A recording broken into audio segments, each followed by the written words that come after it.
रानी की वाव का निर्माण चालुक्य वंश के शासनकाल में हुआ था। यह सरस्वती नदी के तट पर स्थित है।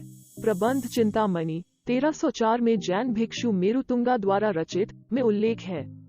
नरवराह खेंगारा की बेटी उदयमती ने सहस्त्रलिंग टैंक की महिमा को पार करते हुए श्रीपटना, पाटन में इस उपन्यास बावड़ी का निर्माण किया। इसके अनुसार बावड़ी को 1063 में चालू किया गया था और 20 साल बाद पूरा किया गया था। आमतौर पर यह माना जाता है कि यह भीम प्रथम RC 1022-1064 की स्मृति में उनकी रानी उदयमती द्वारा बनाया गया था और शायद उनकी मृत्यु के बाद उदयमती और कर्ण द्वारा पूरा किया गया था। लेकिन क्या वो विधवा थीं जब उन्होंने इसे चालू किया था?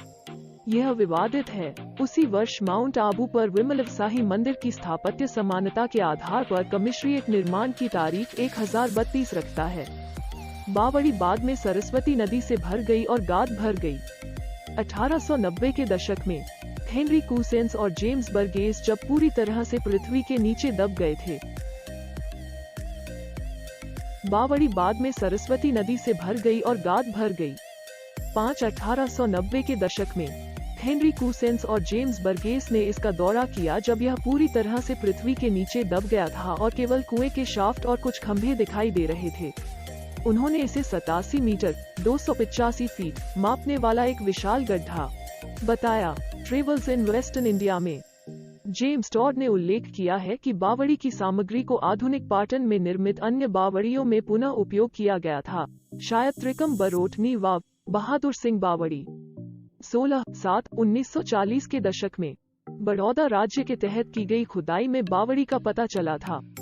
1986 में भारतीय पुरातत्व सर्वेक्षण ASI द्वारा एक प्रमुख उत्खनन और जीर्णोद्धार किया गया था।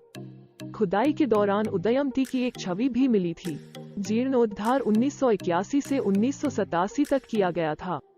रानी की वाव को राष्ट्रीय महत्व का स्मारक घोषित किया गया है और ASI द्वारा संरक्षित किया गया है।